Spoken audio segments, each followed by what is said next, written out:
The road thinned into a ribbon of cracked asphalt as Maricela Kincaid climbed the last miles into the Blue Hollow Range, each turn revealing a new angle of pines and sky, all of it edged with the crisp breath of early autumn. She drove with the window cracked, letting the mountain air cut through the stale coffee smell inside the truck. The cabin, hers now, somehow, waited beyond the next switchback, beyond the next stand of birch that flashed white trunks like strokes of chalk. Before we jump back in, tell us where you're from. If this story moves you, please subscribe. Tomorrow, I have a special story for you. She said the words out loud the way some folks prayed, half joke, half ritual, and surprised herself by smiling, a habit she'd picked up to break the ache that came when she remembered why she'd come at all. New starts needed small ceremonies. New starts needed breath and cold air and something that felt like forward. A faded sign announced Rabbit's Notch, elevation 4,982, though the top screw had rusted through and the placard hung crooked. In her mirror, the valley she'd left 2 hours ago lay like an unfolded map, slivers of creek the color of tarnished coins, a scatter of barns, the quarry scar where rock met machinery and lost. Somewhere down there, a storage unit still held boxes with the marriage's handwriting on them, and inside those boxes, a life full of good intentions and missed signals. She didn't look back longer than a second. If you stared at the past in the mountains, you'd drive right off into a ravine.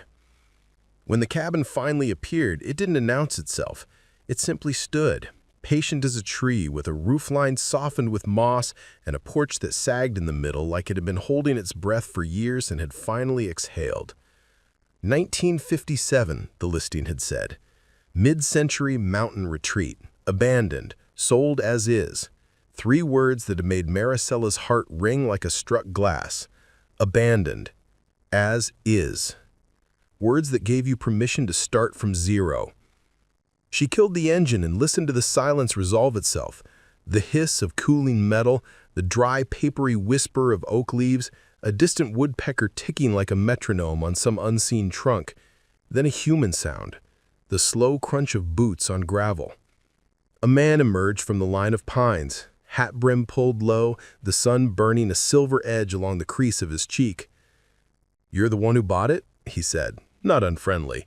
His voice had the rasp of a man who used it sparingly and expected it to hold when he did. "I am," she answered. "Maricela Kincaid."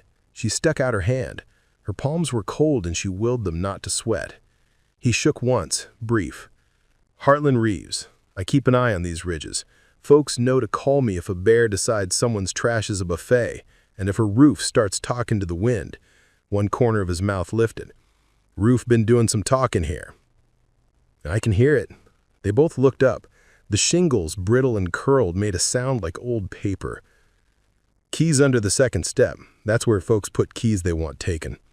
"Convenient for me," she said, and crouched at the splintered riser. The key was there, taped to the joist with crusty masking tape, rusted just enough to prove its loyalty to the place. She turned it in the lock, gritty, reluctant, and the door swung inward with a sigh, as real as a person's.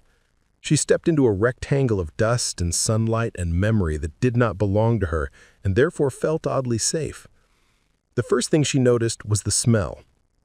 Cedar, mouse droppings, old cigarette smoke, and something else.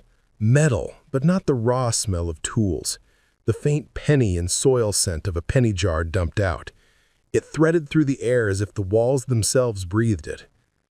"You got company?" Harlan asked, from the threshold, looking past her to the shadowed room. "Only what's in here already." She gave him a small smile. "You want to walk it with me?" "I'll walk the outside first. Check the chimney. Critters like to call chimneys home, and then they don't like to leave when you light a fire." He tipped his hat and stepped back into the sun. His shoulders moved with the economy of someone who'd spent a lifetime carrying just enough. Maricela took in the room. A low-slung couch hugged the far wall like a tired dog. A freestanding Philco radio, its honeycomb speaker cloth torn, stood sentry in one corner. Next to it, a little shelf of Reader's Digest condensed books, The Man in the Gray Flannel Suit, and Advise and Consent. The kitchen was a postcard of the late Eisenhower years, Chrome trim along the counter, a turquoise refrigerator with a round handle like a ship's porthole. She opened it on reflex. The bulb failed to come on, and inside were 2 empty mason jars and a note taped to the shelf in looping cursive. Light off, 78. Don't turn back on. Noted, she said to the quiet. Her phone caught the light and lay dumb in her back pocket. Service blinked in and out on the ridge like a nervous eye. She slid it on airplane mode. Part of the point of being here was that people couldn't reach her immediately anymore. Part of the point of being here was that she didn't have to know how her ex-husband's new life looked, or whether the photos of it meant what they pretended to mean. On the counter, someone had left a small stack of yellowed receipts bound by a rubber band that had fossilized into a brown ribbon. She eased the band off with a nail and leafed through them. Nolan's Hardware, chisel set, $2.99. Rabbit's Notch General, flour, salt, kerosene, brown mule tobacco, $4.87. And an unexpectedly, Blue Hollow Bank safety box, annual, paid. The receipt stuttered her pulse. Why would a cabin like this keep a safety box? And why was the receipt tucked with groceries and tobacco, like it wanted to be found, but not too easily? She set the slips back exactly as she'd found them. A thing in her found satisfaction in the catalog, the precise order of corners and age-softened edges. The same part of her that loved young marriage for its lists, its budgets, its coordination, before affection turned into negotiation, then into arbitration, then into what? 2 people circling a drain, counting the turns. She paced the perimeter of the room. The floor was pine, tongue and groove, worn to a satin by feet. In certain places the planks cupped and darkened like the grain carried a shadow that time could not scrub out. She knelt at a stain the size of a dinner plate and pressed her fingertips to it. The wood felt cooler there. An old leak, probably. Or a spilled pot of coffee that had tanned the board like hide. The metal scent in the air grew a half-step louder in her head. A scent you smelled at the train museum when you ducked under the velvet rope and peered at a steel wheel the size of a kid's room. Old metal had its own weather. She stood and moved to the stone fireplace. It was a handsome thing. River rock fitted with the fussiness of someone who wanted each stone to look accidental. In the mortar, she saw letters scratched with a nail. L.O. plus J.C. 1958. She touched the groove of the J and thought of a hand working in careful secret. Some cabin owner in a white t-shirt, sunburned forearms, the smell of Marlboros and damp stone. A life she could not see, but could almost hear. She pulled at the iron grate. It rasped open and sent a snow of ash onto the hearth. Up inside, a black mouth. She tilted her head back and saw a tuft of dead leaves like a bird's fallen pocketbook. Harlan was right. Chimneys held things. The bedroom was little more than a notch off the main room, long enough for a double bed and a dresser whose mirror had clouded into a lake of ghosts. She opened the drawers and found the expected and the odd. A pack of hosiery with the price stamped in ink, 69 cents. A marbled composition book with 2 pages filled in that same looping cursive. 3 pebbles, like creek candy, wrapped in wax paper. She opened the notebook and read. June 18, 1959. He brought the map, but we can't show it. Not yet. People think peace is easy. Turn the radio on, hear the president, drink high C on the porch, call it a day. There's a war we can't see. He says it hums through the wires and taps, and we need a quiet place to keep the big things quiet. He says I'm the only one who can look at it without flinching. I thought I was just good at baking with my eyes closed. The page ended there. The next began a list. Sugar, lard, flour, Allen wrenches, quiet. The last word hung blacker than the rest. She touched it and felt the press of the pen in the paper's belly. Whoever wrote it had leaned hard. A map, a quiet place.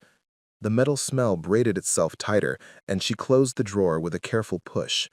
Some stories you followed a step at a time, like a child on creek rocks. If you rushed, you slipped. She'd had enough of rushing. On the porch, Harlan knocked his boots free of pine needles and ducked back in. Chimney's clear. Just a wren's old nest. Gutters are a comedy. We can fix them if you've got patience and a weekend. He glanced at the composition book in her hands. He didn't pry. It felt like a favor. "What do you remember about the people who lived here?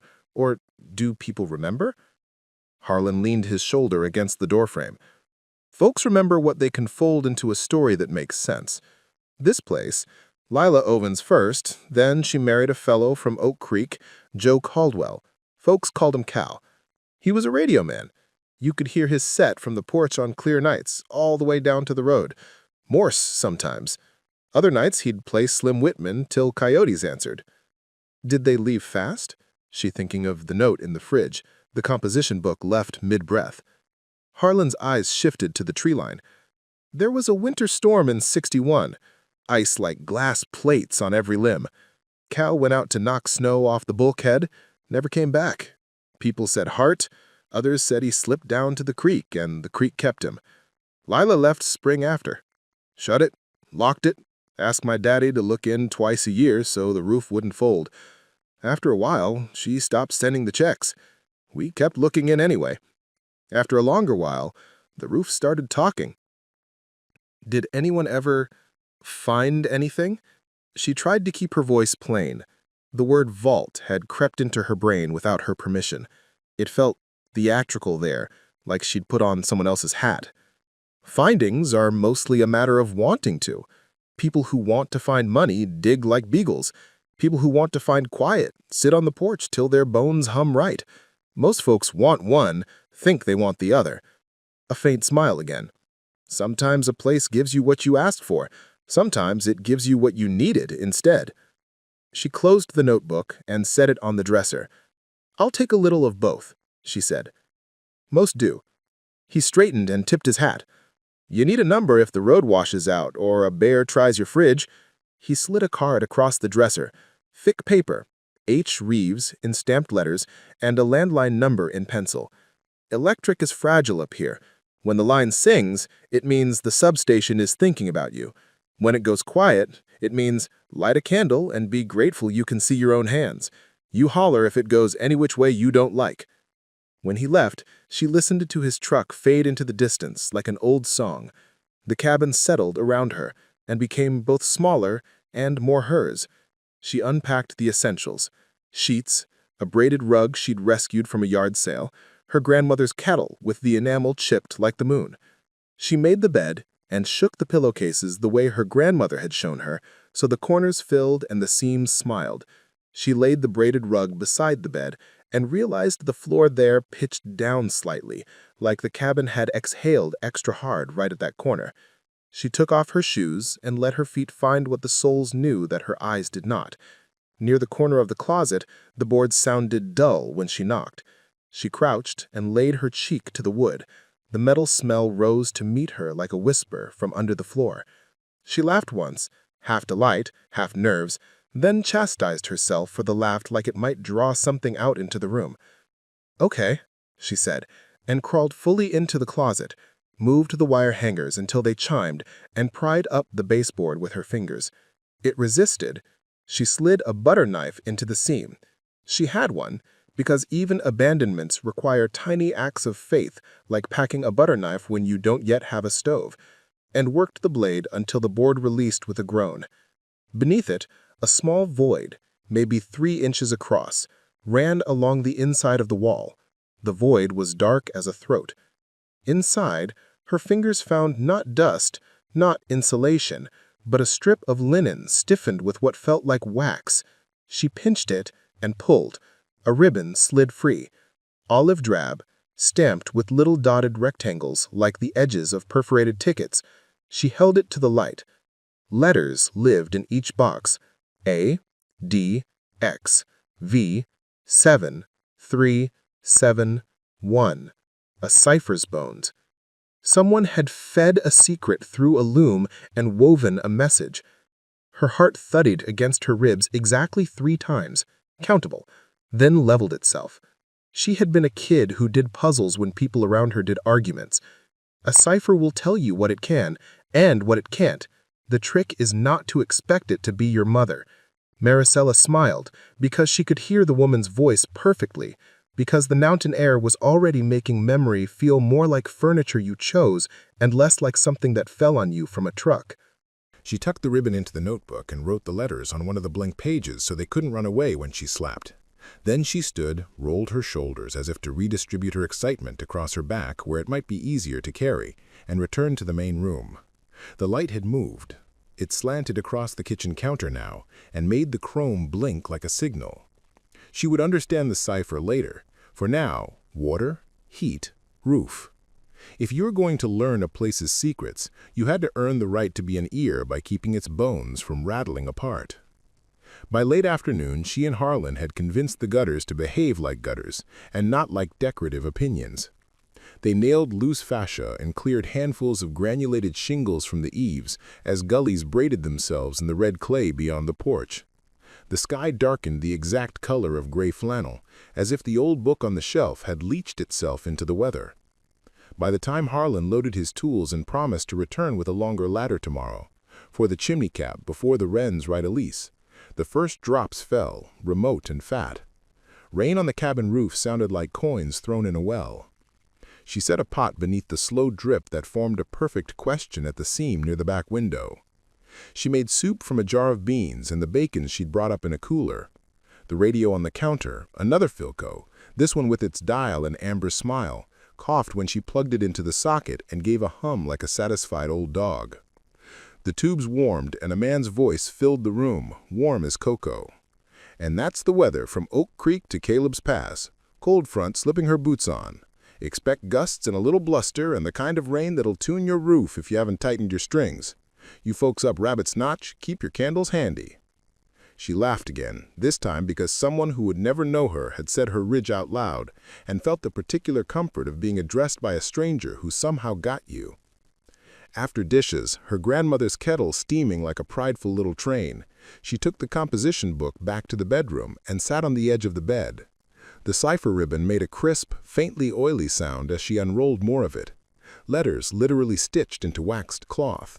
A soldier's improvisation, or a radio man's.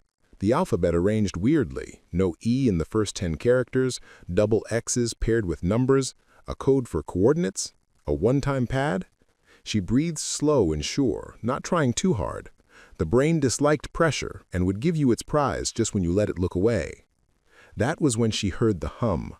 It was small, maybe the size of her palm, and it came not from the radio in the kitchen, not from the refrigerator's sulking silence, but from beneath her feet again. The hum had the pitch of an old transformer on a winter night when frost sheathed the lines, but softer, tucked deeper. She knelt, pressed her ear to the braided rug, then to the boards themselves. There it was, steady, pulsed once every second like a heartbeat that had been engineered instead of born. She tapped the floor once with her knuckles. The hum stuttered. She tapped twice. The hum doubled, then settled. She swallowed. "Hi," she said to the floor, and felt foolish and also somehow correct. When the storm rose full and the glass in the windows quivered once as if something had knocked politely from the other side, she went to the kitchen and fetched the flashlight she'd strapped to the fridge with a magnet. Its beam was bright enough to catch dust in the air like snow.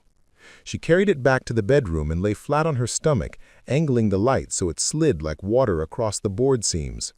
Between two planks near the closet, the beam showed a line that was not wood at all, but a sliver of darker metal, flush with the floor. A hairline, a hinge that had been planed smooth and stained to match the floor. Her throat did the little hop of a swallow she couldn't quite help. She fetched the butter knife again and a flat pry bar Harlan had left with a penciled note, "Don't break what you can unsay," and eased the tool into the whisper-thin seam. The floor did not object. It simply considered, then offered the slightest give. The hum sounded like encouragement now, like the purr of a cat that doesn't like to be picked up, but likes to be near you anyway. The panel rose, slow, stubborn as a mule, and then stopped after an inch, chained. She slid her fingers into the gap and found steel colder than the air. Not a chain, a hasp. Her fingertips found the lock the way a blind hand finds a familiar face. The lock was small and square and gone pitted from decades of breathing against wood, but when she brushed away the grit with the hem of her shirt, she saw letters impressed in the body. Atlas 7. Atlas. The cipher. A map. She felt the silly urge to look over her shoulder, though she was alone. The wind nudged the window as if to say, "I'm here." She bent closer, brought the flashlight to the lock so the beam pooled over the metal like milk. The keyway mouth was narrow, the teeth neat. Whoever had locked it had meant for it to be opened by someone with better than a butter knife. "Okay," she told the floor. "Okay." She crawled to the dresser, retrieved the cipher ribbon, and unspooled the first 12 characters again. The ribbon smelled faintly like linen left too long in a trunk. A's and X's marched like careful soldiers. She let her mouth shape them without sound, and thought of the receipts, the hardware store chisel set for $2.99, Allen wrenches in the notebook. Keys come in many shapes. She set the flashlight so it braced in the corner of the closet and made a church of light inside the small space. Then she went to the truck through the rain, letting it stripe her shoulders and plaster her head to his head, and rummaged in the plastic bin she had labeled tools in black marker with a line under it, as if underlining could promise competence. She returned with a small set of picks she had bought in a fit of YouTube-inspired self-sufficiency after the divorce, and with them a reverent hush. The picked lock didn't know or care that she had no business being good at this. She angled the pick, listened not with ears but with fingertips, and felt the wards respond the way people responded when you told them a secret and meant it.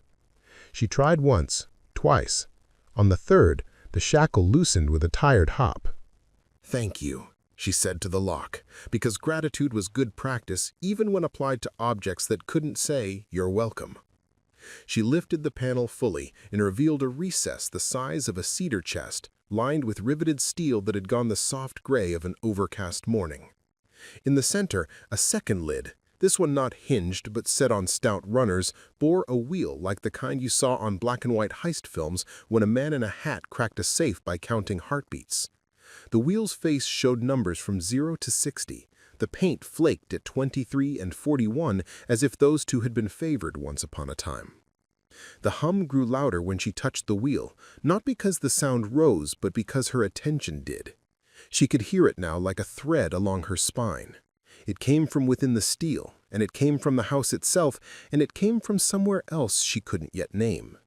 The cipher ribbon sat at the edge of the opening like a strip of kelp at a tide pool, connected to something bigger that moved according to rules she did not write. "Atlas," she whispered, and felt the word fit the room as if it had been waiting to be said in this exact air. She had never opened a safe in her life, but she had learned to listen to radios with her grandfather when she was little.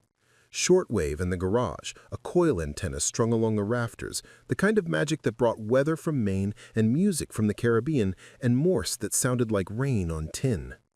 Every code wants a friend, her grandfather had told her. We make them by listening right. She put her ear as close as she dared to the wheel and turned, slow, slow. At 7, a whisper. At 23, the whisper became a note. At 41, the note resolved into a click spine-deep, clean as a glass tapped by a ring. She swallowed and backed the wheel the other way, feeling for that almost sound that preceded the reel. 13. 37. 7 again. She paused, the wheel resting on the little mountain of its own friction. The storm made the roof hum. Her heart settled into the tempo of the hum. When the final click came, it was not loud. It was inevitable. The runners acknowledged her with a shy release. The lid moved a fraction. She slid the panel back. Inside lay a metal case the size of a bread box, corners rounded like a suitcase designed to look friendly at an airport. It was army green beneath the patina. Stenciled on its top in block letters, Rabbit's Notch, Owens Caldwell, Archive. Beneath that, in smaller letters, almost as an afterthought, Property of United States Government. Her breath went somewhere behind her ribcage and waited. She reached for the handle and felt the cold climb her palm. The hum shifted. And from somewhere beneath the case, from the very belly of the vault she'd uncovered, came a second sound, fainter than the first. A Morse rhythm she recognized without wanting to. 3 short, 3 long, 3 short. SOS. Her hand hovered over the handle and thunder rolled the length of the ridge like a warning from a mountain that loved her enough to speak. She tightened her fingers and pulled the case. The Morse cut off. Below the case, in a recess smaller and darker than any she had imagined, a red light came alive the size of a thumbnail and blinked once, then twice, then held. Maricela froze, eyes locked on the light, on the metal, on the way the hum had become a presence against her skin. The room smelled suddenly, sharply of old ozone, as if someone had pulled a wool sweater over their head in a dry room where the air was shy of rain. A tiny speaker, no bigger than a coin, breathed, and a voice, sandpapered by distance and years and walls, climbed into the bedroom like a ghost in a good coat looking for its hat. "Lila? Cal? If you're there, it's time." The red light steadied to a blood-bright pin. The vault's inner mechanism hummed with a new pattern, lower, more insistent, as if something that had slept since 1959 had rolled over and remembered its name. And from the direction of the fireplace, where stone met secret, met air, the faintest of drafts curled across the room and touched the back of her hand. The voice came again, clearer. "If you found the wheel, you're not alone." The floor under her knees vibrated, a tectonic shiver so gentle it could have been her imagination, if not for the way the drops in the pot under the window stuttered. Her hair on her arms rose. Somewhere, a relay clicked. "Do not open the second door," the voice said, and the red light brightened. She did the only thing she could do in that moment. She lowered the case back into the vault, cupped her hand around the light as if it might keep it from looking at her too hard, and leaned down until her mouth almost touched the metal. "What are you?" she whispered, and the mountain answered by taking the power and letting the cabin go very, very dark. Dark. It wasn't the friendly dark of a room where your hand knows the path from bed to lamp. It was a mountain dark, complete and velvet and older than her name. The hum vanished with the lights, and in the sudden silence, Marcella could hear the shape of her own breath, long in, longer out, like a tide wrestling pebbles. The red pin of light under her palm went out too. For a long, held second, the house was a held breath. Then the rain returned to being rain, not omens. It drummed the roof and ran its small fingers down the window. Somewhere, a pipe ticked like a cooling engine. In that ordinary chorus, courage came back to her in pieces she could hold. She pulled the flashlight from the closet corner and sent a cone of light into the open vault. Steel gleamed, quiet and sure. The case waited like a sentence missing its verb. This story took us a long time. If you like it, subscribe. Now back to the story. She drew a breath and made herself say it softly into the dark, a talisman and a promise. Then she clicked the flashlight off and on again, as if to blink the house awake, and lowered her voice to the quiet she might use with a startled bird. "I heard you," she said to the vault. "I won't open anything you told me not to." The red pin did not return. But something in the floor, the old electric bones of the place, relaxed the way a dog settles its head back on its paws when you tell it you're staying. She reached for the breadbox green case again, gripped its handle, and found it warmer than it had been a minute earlier. Not with fever, with attention. "Okay," she whispered, and lifted. The case came free. She set it on the bed and wiped her palms on her jeans. The lid had 2 latches and a recessed keyhole with no key. "We've done this dance," she murmured, and fetched the picks again. The lock inside the case was better made than the padlock had been. Close tolerances, a stubborn little soldier. She listened with her fingertips until the pins admitted her, one by reluctant one, and the shackle whispered release. Inside lay a library the size of a loaf of bread. Folders and oilskin sleeves labeled in neat, durable pencil. Channel 8-Q slips. Susanna-field notes. Mapping-Rabbit's Notch to Oak Creek. A roll of laminated cards bound by twine. Frequency tables, call signs, an index that used stars instead of numbers. And at the bottom, wrapped in wax paper and tape with the care of a woman who saved beef drippings in coffee tins, a strip of photographic negatives scrolled like a black river. There was also a letter. The envelope had softened from handling, edges furred like a leaf left in a book for too long. She slid the paper free. It smelt of old glue and cedar. "To whoever finds what we couldn't keep," the salutation read. Not dear, not friend, not stranger, whoever, as if the word contained a prayer and a caution. "We have watched for 7 months. I say we, even though the men who came to the porch with papers and badges told me I should keep quiet like a dish. I kept quiet with my mouth. I did not keep quiet with my eyes. Cal built the belly of this house with metal he scrounged from trucks and the kindness of 2 men who remembered what lightning does to tall things. I wrote the truth in a way that will not be easy to read. I have put it where the men with badges will not look because they always look where they would hide something if it were theirs. If the person reading this is an honest person, you will feel the rightness of these words in your bones. If you are not, these words will taste like pennies and make you thirsty and you will go away. We did not want to make enemies. We wanted to make certain our mountain did not become someone else's runway. If you know the wheel and the numbers, you are clever enough to understand the map. If you do not know the wheel and the numbers, you do not need to know the map. Take nothing that hums. Take nothing that calls. If you hear the second door, pray for quiet and do not turn the handle, even if it says your name." Lila Owens Caldwell, February 4th, 1960. Marizella read the letter twice, then a third time aloud, as if the mountain might correct her if she missed a word. The handwriting matched the composition book. The same lean, the same insistence. She could see Lila's hand at the table, the radio's warmth on her wrist, the pencil pressed hard enough to emboss the page below. A battery-powered lantern sat boxed in the kitchen. Harlan had glanced at it approvingly earlier, and she fetched it now, cranking the little handle until the dynamo whined and the frosted cylinder came to a practical glow. When she set the lantern on the floor by the vault, light pooled in the steel and turned the numbers on the wheel into small moons. She waited.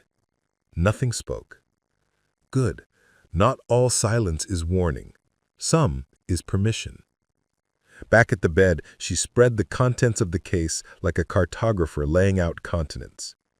The frequency cards were numbered out of order: 7, 41, 23, 13, 37, a sequence that made her mouth go dry. The wheel's favorite numbers. The oilskin folder marked Channel 8-Q slips held a stack of little cards, each with a date, time, and the ghost of a call sign in pencil. The cards felt like receipts from an invisible store. Down the left side, a column labeled SIG and a tiny ruler to mark strength from 1 to 5. Most were 3s and 4s. A few, 5 precisely, were 5s marked with a star. Atlas, she said, and slid the starred cards into a row. Dates ran from June to December of 1959. Times always late, always when weather was loud. Notes in the margins, Lila's hand. Not local. Not air. Beacon? No, too patient. Moves like a person. A topographic map sat under the folder, Rabbit's Notch and the ridges around it. Creeks drawn as careful threads, elevation lines like the rings in a tree trunk. 3 triangles had been inked in Lila's neat hand. One at the cabin, one at a shoulder of rock called Wishing Bone, and one at a slash of ravine locals called the Stave. Beside each triangle, a frequency and a time. She had triangulated. She had made the mountain speak its own coordinates. It was the kind of work people dismissed when the person doing it baked pies and said please and thank you with a smile that did not invite questions. Thunder rumbled again, distant now. The radio in the kitchen had given up when the power did, and without its low man's voice, the cabin sounded like a place that had waited a long time for someone to say yes to it. Marzella rolled the negatives against the lantern's light. 3 frames showed a slope of rock with an opening like a mouth half told. Another showed a tall cylinder of concrete in a clearing, an old relay or weather station, with a ladder that ran like a stitch up its side. The last frames were stranger, a dim shape that might have been a tower sleeping on its side, half buried, the angle wrong for the human world. On the emulsion edge, in the tiny space where people wrote dates and jokes for the future, Lila had scratched with a pin what a ship looks like when it forgets the word water. Ship. The word threw a cold net over Maricella's arms. Not air, Lila had written. Moves like a person. She set the negatives down and looked back at the vault. The second door. The warning. The red light that had found her palm and called it ashore. A noise outside, boots in wet gravel, made the house turn its head. She froze. The boots paused on the porch. 2 knocks. Courteous, but certain. "Miss Kincaid?" Harlan's voice, low and rain-frayed. "You decent to open?" She exhaled and laughed once, the sound too bright, and went to the door. When she opened it, Harlan stood with his hat beaded in water, lantern in one hand, coil of rope in the other. A second figure hunched under a poncho behind him, a bundle strapped to their back like a turtle shell. "Power's out from the fork to the pass," Harlan said, stepping in so the rain didn't own the conversation. "Line's down on Spruce Run. I brought you this." He set a metal box on the floor with reverence. A generator, the size of a cooler, grinned up at her like a little dog eager to please. "She's clean, not too loud, won't make the critters think the world's ending. Thought you might want light." The second figure pushed back the hood. A woman in her early 60s looked up at Maricela with eyes that had known every flavor of weather. She shrugged off the pack and stood straight. The string-damp gray at her temples made the lines around her mouth look like they belonged to laughter as much as to worry. "This is Ro," Harlan said. "Rowena Carter. She knows these mountains better than the maps do." "Ro," the woman said, sticking out a hand that was nicked and sure. "I do maps for the Forest Service when they run out of men who can read a contour without turning it sideways. Harlan told me you found a hum." Maricela glanced at Harlan, a question unasked. He lifted his free hand and spread his fingers in apology. "I did not tell her where. I told her what you told me. 5 words. There's a sound in the floor." His eyes were kind. "You can whoop me later if you don't want company. For now, I figure 3 heads are better at not doing something foolish than 1 head is." Maricela waited. Trust as a scale. Fear as the little sliding weight people use to cheat themselves out of a fair price. Then she stepped aside and held the door. "Come in," she said, "and please don't do anything foolish." They made coffee on the stove Harlan coaxed to life with the generator's help. The light came back to the kitchen in a civilized glow, bouncing off the turquoise fridge like a memory of a party where people danced and did not step on each other's toes.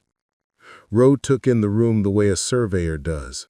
1 slow circle, 100 small measurements she did not write down because she knew where they would live when she needed them.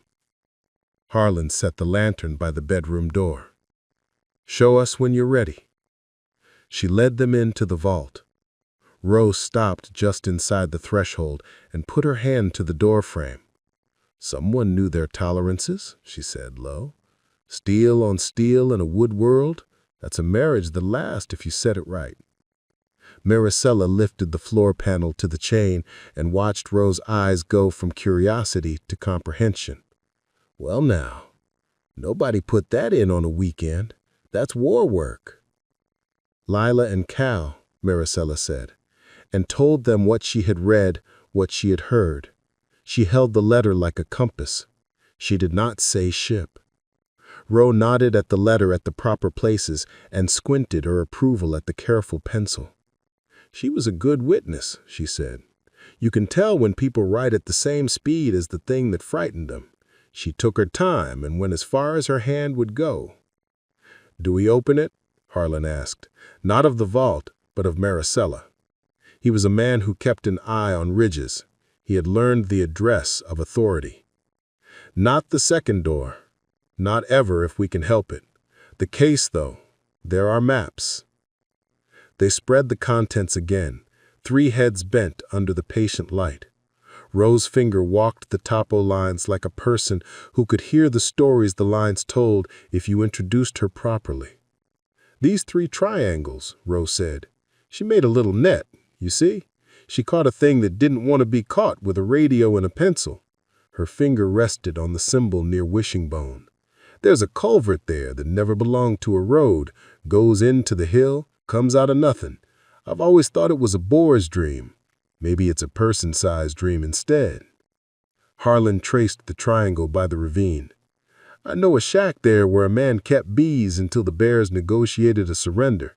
The ground rings under your feet if you stomp in the right place. Always figured it was a hollow with a spring and a story. Maricela watched their fingers touch the 3 points, and the 3 points became a shape around the cabin, thin like thread pulled through cloth by a needle that refused to tire. What is it? What did they build? In '58, men came up these ridges with trucks and reels of cable and voices like contracts. Some said they were from the Corps, some from the Weather Service. They carried clipboards and didn't sweat. They said installations like the word wasn't going to grow teeth. They poured concrete in shapes that made no sense on their own. They took measurements at night. She tapped the little cylinder on the negative, the laddered tower sleeping in the clearing. That's a relay. Not for the telephone, but listening to something not meant to be here. Harlan, you remember the way the dogs paced that winter? I do, Harlan said, voice flat. Didn't settle. Walked like they could hear a fence we couldn't see. They worked in quiet until the generator coughed and Harlan topped it off. His movements practiced like prayer. Ro labeled the starred Q-slips on the map with a soft pencil so the marks could be convinced to leave later if necessary. When the first hint of pale showed at the edge of the storm, a not light that meant morning would come if it were not discouraged, they had a plan, as simple as a child's dare.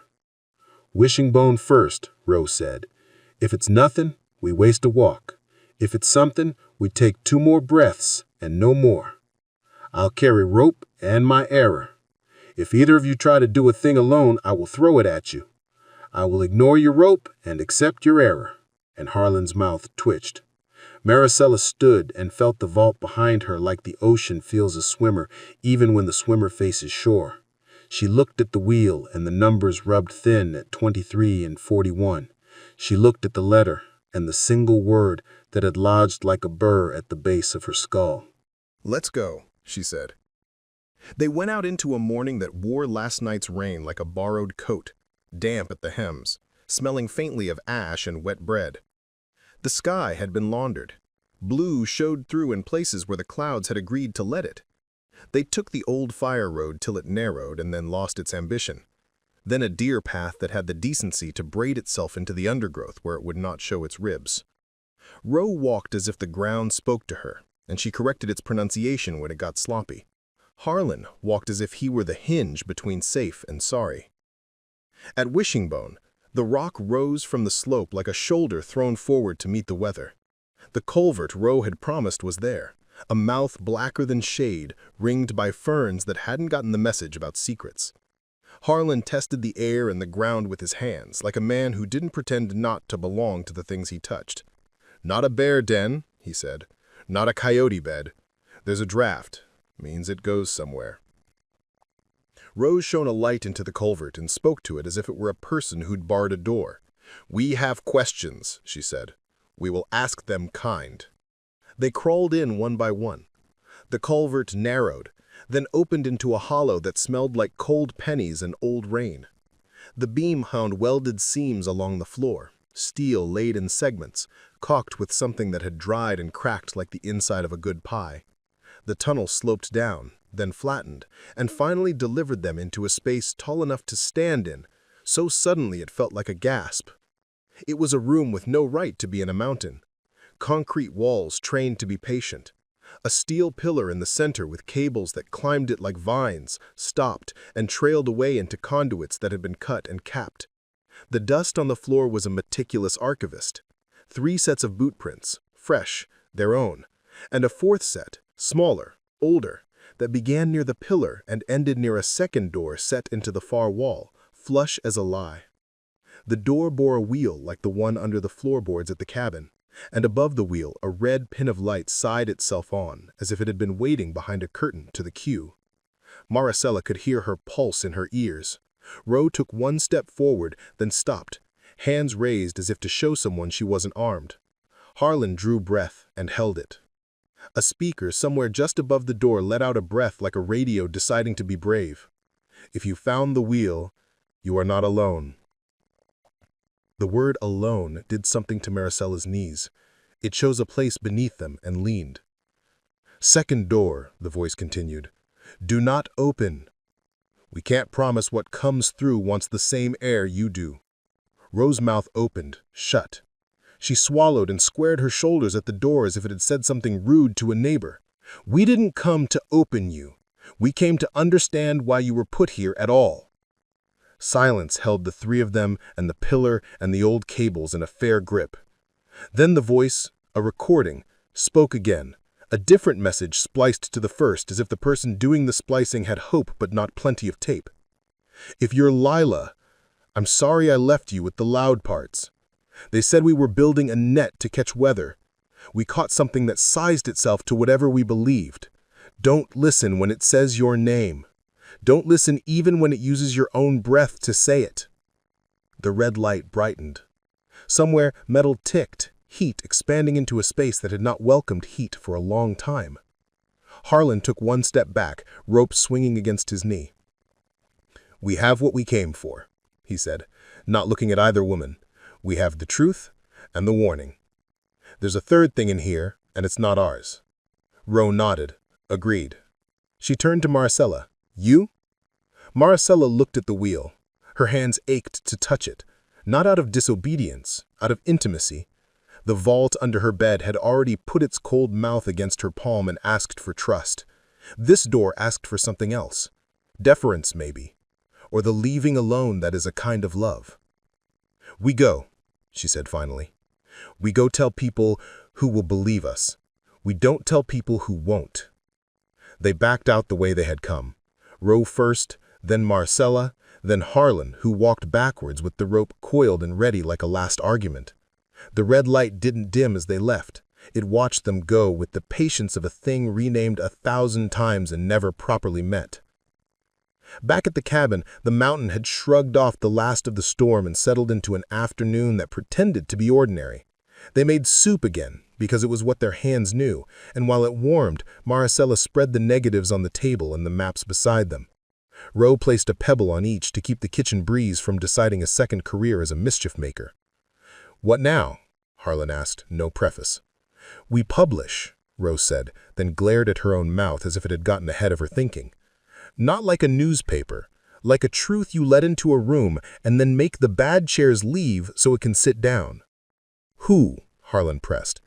People who respect mountains more than headlines. Archivists, the woman at the county historical who cried when someone called a hemlock a pine, the ham operator up at Caleb's Pass who knows the difference between a man whistling in the dark and an antenna tuned to a frequency that will keep a heart from rattling itself apart. And the government? Harlan nearly whispered the word, not like fear, like caution. They had their turn, Ro said. They poured their concrete and left their wires to rust. They told no one who deserved a warning. If they want to come now, they can sit on the porch and drink coffee and listen while the mountain decides if it recognizes them. The radio coughed back to life as if it had only stepped outside for a minute. The man's voice returned, a different man, younger. Power restored from the fork to Caleb's Pass. You folks up Rabbit's Notch report in if you've got flicker. Their lantern's glow softened in the presence of electricity the way a houseplant tilts toward a window without saying it means to. Marcella wrote then, pages in the composition book under Leela's lists and cautions, her own hand steady as if the pencil had been waiting for her muscles to remember it.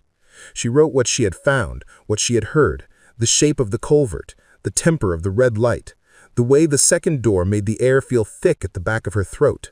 She wrote the way the hum in the floor under her bed had matched her pulse when she was brave and had run ahead when she was not. She wrote a letter to Lila and left it in the case where the first letter had waited. We found what you kept. We did not open what you told us not to. The mountain remembers you in the corners of the room where dust never settles. I think the men with badges mistook your hands for small things. They weren't. I will listen to the hum and keep it from people who listen with appetites instead of ears. If the second door tries my name, I will answer with someone else's. Yours. Night came like a friend who knew when to leave you alone. Ro went home to her maps and her conviction. Harlan carried the generator back to his truck and left his rope by the door without comment, as if everyone understood where rope belonged when stories were not yet done. Alone, Maricela washed her bowl and left it upside down on a towel the color of pale cornmeal. She turned the radio to a low string of static and went to the bedroom, where the panel in the floor lay open like a mouth that had promised not to bite. The vault's first door sat where she had left it, proper and proud. The red pin in the recess below had gone dark again, a closed eye. She set the lantern beside the opening and reached down to touch the steel of the wheel the way a person touches a friend's shoulder at a wake.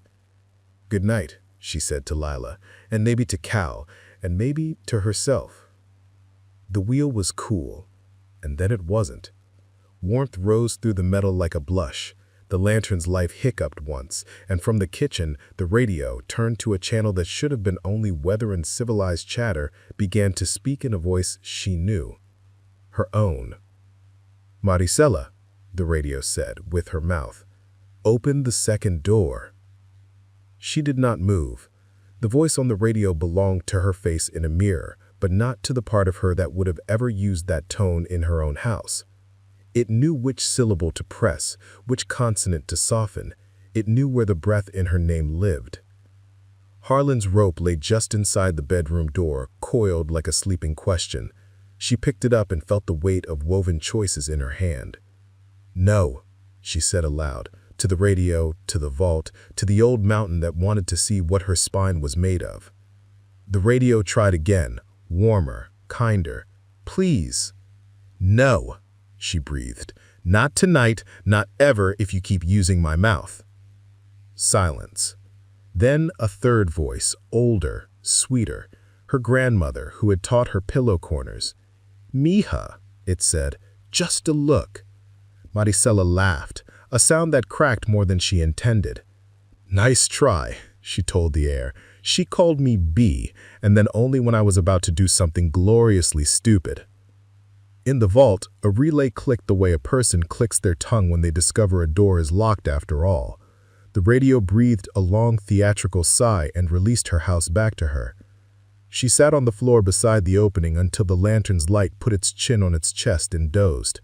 In the dark beyond it, she let her eyes open as wide as they would go and counted her breaths until they stopped sounding like a person bracing for a wave.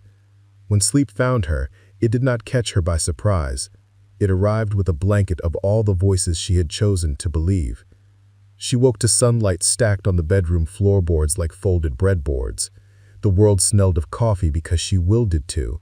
She made it and drank it on the porch with her feet on the top step and the mountain liking her ankles. The day delivered itself one terribly normal minute after another. Harlan came by to say the line crews had kissed the lines back to life and to leave a jar of early honey from a hive nobody admitted to keeping. Rose sent a note tucked into a copy of a 1947 geological survey with 3 pages marked in red thread, places that rang when you stomp. The radio offered weather and a song that had been old before she was born, about a man waving at a train. At noon, a car she didn't recognize turned into the drive, a government sedan if you were the kind of person who believed government sedans arrived with all their parts every time. 2 people got out. a man with a face that liked paperwork, a woman whose hair had learned to hide things. They looked at the porch and the door and the mountain as if each were a stranger who might produce either a weapon or a potluck dish. "Miss Kincaid?" the man asked, flashing his badge like a suggestion. "I'm Agent Pike. This is Agent Lorimer. We received a call from the county about your purchase. We'd like a look inside." She leaned her shoulder against the door frame the way Roe had in the tunnel. She held her coffee like the mug might be a witness. "I've been looked inside by a lot of people lately. It's not a hobby I recommend." "We're concerned," Agent Lorimer said, not unkindly, "about infrastructure, power, communications. There are redundancies in this area that don't make sense. Sometimes things hum that shouldn't. Sometimes they sing." Agent Pike's smile didn't earn its keep. "May we?" She thought of Roe's porch test, of Harlan's rope, of Lila's letter with its words arranged like stones across a creek. Then she opened the door. "You may stand on the porch and tell me what you already know, and I will tell you what you forgot when you left in 1961. They exchanged a glance, surprise tucked behind a professional blink, and took their positions like people who feared rocking chairs more than rifles. She told them some, enough to measure their faces against the kind of truth that makes eyebrows respectable. She told them about relay towers and foolish concrete and a door that should not be opened by anyone who wanted to keep a mountain intact. Agent Lorimer's mouth did something almost like a prayer.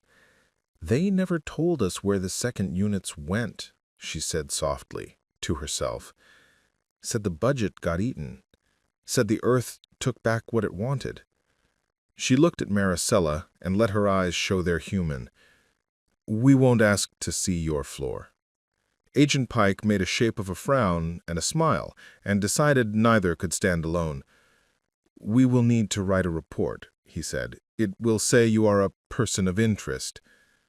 "I am," Maricela said, and smiled in a way that let him know the words meant something else to her than they did to him. They left without forcing anything that did not want to be forced. She watched their car's dust settle on the road, and when it had, she went inside to the table with the map and the negatives and the composition book, and she picked up the pencil again. On the last page of the notebook, where someone had left a grocery list half begun, lard, salt, sugar, she wrote, "When a door says your name, teach it a better one." Beneath that, she drew 3 triangles. Beneath them, a small square that could have been a house. Night came with the smell of a day well used. She set the lantern by the bed, but did not light it. She set the rope where she could step over it without thinking. She spoke, before sleep, the names that mattered, so the house would know who to wake if it had news. Lila, Cal, Roe, Harlan. She did not say her ex-husband's name.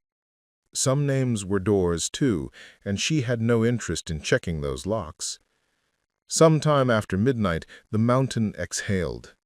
A breath moved through the floorboards with the courtesy of a housekeeper who knows where not to put a foot. The red pin below her hand warmed, then lit, a small, steady star. The speaker in the vault cleared its throat, the mechanical gesture of a thing that doesn't have one, but remembers when someone gave it that metaphor as a kindness, and the voice that rose did not belong to Cal, or to her, or to any person she had loved. It was a new voice, younger than the old recordings could have been, a child almost, but certain. "Maricela," it said. And she did not startle this time, because the voice knew better than to steel her mouth. "The net you mended woke a fish." She sat up, the quilt a patient weight at her waist. She asked, "What are you?" as she had asked before, as she would ask again for as long as the mountain permitted language at all. "Not air," it said, delighted, as if reunited with a phrase it loved. "Not water, not yours, but near." The red light brightened in time with her breathing. The wheel under her palm warmed. She asked, "What do you want?" It said, "Quiet," and a door kept shut. She let the words straighten her spine. "That," she said, I can do. The light dimmed, then brightened, like a nod. The hum returned, a low, companionable thing, like a refrigerator in a train station that had decided to be kind. In the morning, she called Roe. She called Harlan. She wrote a letter to the county historical and a second to the ham operator up at Caleb's Pass. She put her name on the letters with a hand that did not tremble. She ordered sandbags and soundproofing and a better lock, not for the door to the vault. That door would not respond to hardware, but for the cabin itself. Not to keep out people like Pike or Lorimer, to keep in what the mountain had chosen to trust her with. On the third day after the storm, children's laughing carried up from the road. Two families come to see the leaves think about turning. One little boy pointed at the cabin with the kind of certainty only 4-year-olds and saints have. "That house is listening," he said. His mother shushed him. Roe, who had arrived with a new pencil and 2 pies, winked at Maricela. And so the days braided themselves, soup and rope, maps and letters, light that knew when to be a whisper, dark that was a comfort instead of a dare. The vault hummed without complaints. The second door stayed contained within the mountain with the help of 3 triangles and 2 women who did not owe anyone an explanation beyond looking and then telling the truth when telling was safe. Late one evening, as the ridge took on the color of tea left too long in a cup, the radio crackled with a sound like starlings turning in the sky. Then, for a breath, the station went empty as a bowl waiting for bread. Out of that emptiness came a clip of Morse, slow enough for a person who loved words more than speed to catch. Dot, dot, dot, dot, dot, dash, dash, dot, dot, dot, dot, dash, dash, dash, dash, dash. SOS. R.K. R.K. Rabbit's Notch Kincaid. Not a distress, a reply. A handshake across wire and weather. "Received," she said to the radio. "We're quiet." The porch boards creaked then, Harlan's way toward the mountain's agreement, and a breeze moved the page of the notebook to the place where she had written her promise to Lila. She added a line above it, "Sometimes the right person to break a code is the one who learned to make a bed with perfect corners." She slept that night with the window open, the radio turned down to a hum like a cat's ideas. The second door did not call her name. It didn't need to. She had given it better ones. Toward morning, a low tremor rolled beneath the cabin, too soft to unhook any plates, but hard enough to tell Bones to pay attention. The red light woke and burned steady without blinking. The voice came again, the new one that had learned to be kind. "Not yours, not water, near." And this time it carried a word that was not a warning and not a plea. It said, "Coming." The lamp by her bed flared and went out, not for lack of power, but as if a hand had cupped the glass. The hum rose an octave and held. The map on the table trembled. The mountain, which had been patient with secrets for 66 years, drew a deeper breath. Maricela stood on the braided rug, rope in hand, and felt the second door, to the south under Wishingbone, open on its hinges in the dark, without moving. She met the moment with her name shaped correctly in her own mouth, and a promise shaped for everything that could hear. "We're ready."